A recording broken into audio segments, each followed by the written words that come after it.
Welcome to NAILBA's ID Network. I'm your host, Katie Falinger, and here on the ID Video channel, you'll see exclusive interviews from changemakers and key voices within independent brokerage distribution. I recently sat down with Jack DeWald, president and owner of Agency Services Incorporated and past board chair for NAILBA. Have a listen.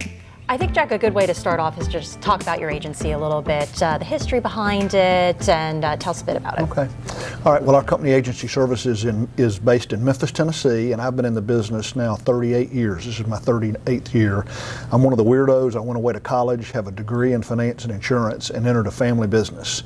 So my parents had founded the agency in the 60s, and I worked with my dad until 1994, and then I bought him out when I was 34 years old in 1994. Interesting. He retired at 60, still living and still has a happy and healthy, productive volunteer life. Wonderful. So he says he works now full-time, just doesn't get paid for it. That's a lot, I think, what a lot of retired people do, right? Yeah. So 2020 is an interesting year, and you've been at this quite a long time. I would love to hear from you what you see as trends in the industry for this year in particular. Okay. Any challenges that you are looking ahead to, and maybe pros and cons of what the year has in store? Okay. Well, of course, I think two or three things that are top of mind for me are, we've talked for years and years about the aging base of the traditional broker, and we, as in our agency, we've constantly dealt with that. We had a heritage of being in the health insurance business. Early on, I sold all that in 2003. So we're active in the Medicare space, but in the traditional life insurance space, the traditional brokers are aging, and the industry's been talking about that a lot. So we've looked to develop alternative sources of distribution: banks, wirehouses, regional financial advisory firms, RIAs, people like that. So that's one focus. The other thing is compliance and regulation. That kind of goes with the political winds to some degree, but it's always something we need to keep our eye on and be able to react to it. The compliance departments at the insurance companies are not getting any easier to deal with. Yeah. How they produce things, how they manufacture products and things. It's not as more bureaucracy all the way around. So being skilled and being able to manage that on behalf of our advisors and the folks we work with is, we think, one of the advantages we have in the marketplace we work in. Okay, and I would imagine, just based on, like you said, the trade winds of the political atmosphere, depending which way they go. Yeah. I imagine you would proactively sort of have an idea of how you would proceed depending on what happens. Sure. Well, like things like right now, the Secure Act is an example. There's been some sessions even at this meeting that we're in today about how to react to that, the changes in distribution techniques for financial management and planning and things like that. So you got to be reactive, you got to be proactive too. You have to anticipate ahead of time. You think back on, as political winds change in the country, certain things happen and don't happen based on who's in leadership. So you think about what could happen or what might have happened in days or years in the past, and hopefully a little bit of experience helps you negotiate that, or navigate it, at least not negotiate it. But definitely. I think we're foolish if we think we can have much impact on it, but we got to be able to react to it and not let it get us. Let us get ahead of it best we can. All right, smart tactic for sure. Let's talk about NAILBA though. Okay. So you've been a member for a long time. Been a real long time. Yeah. So what do you see? You keep coming back. What do you see as the value of being a member in this organization? Well, several things. I used to say that I had attended every annual NAILBA meeting since it was founded. 3 years ago, my wife had very major back surgery at Mayo Clinic, and I missed 1 year because of that. So I was chairman in 2003, I think. Things have changed. The size of the meeting is different.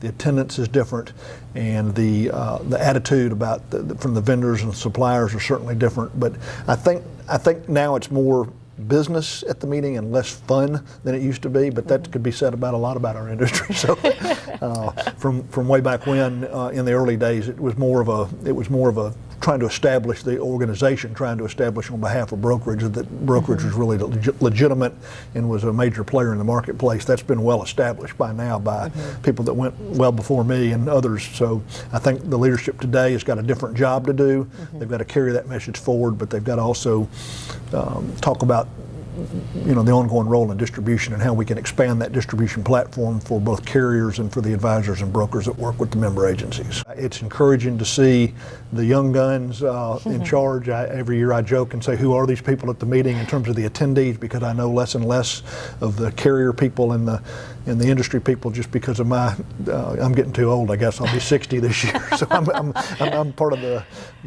eldership now. But anyway, I think it's great, and it's really encouraging to see see the new leadership developing at the board and the staff level, and really encouraged by what's happened under Dan's leadership and under Myra's leadership last year and this year under Chad and going forward. So it's exciting. Well, we really appreciate that, and also thank you for everything that you've done with the organization over the years. It's been fun. I look forward to many more years. So you mentioned the annual meeting. Are there any other resources through NAILBA that you maybe find particular value in, whether it's the webinars or the Perspectives magazine or anything like that? I love the Perspectives magazine because there's always great sales ideas in there. We have been big advocates of the NAILBA E&O plan.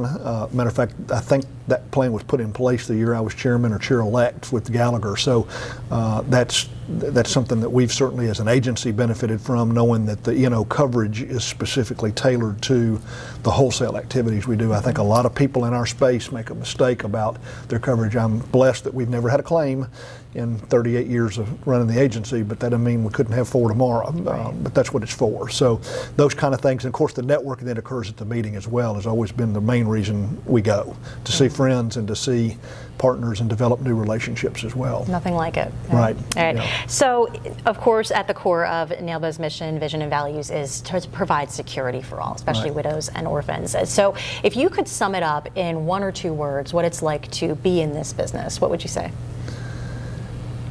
I would say that it's very rewarding. I think a lot of times, and I'll just share a story right now I'm involved in, where we do a lot of point of sale work. So I'm involved with a family right now that I helped through an advisor, and I'm getting ready to pay a several $1 million death claim on somebody that just died.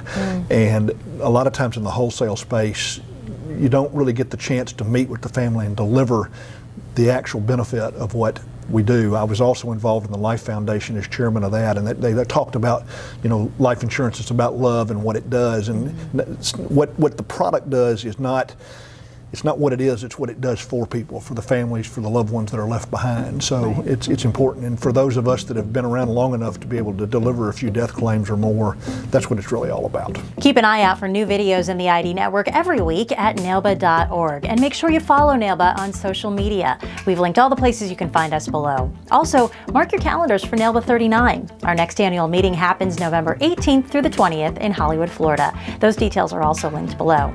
Thanks for watching, and we'll see you back here soon.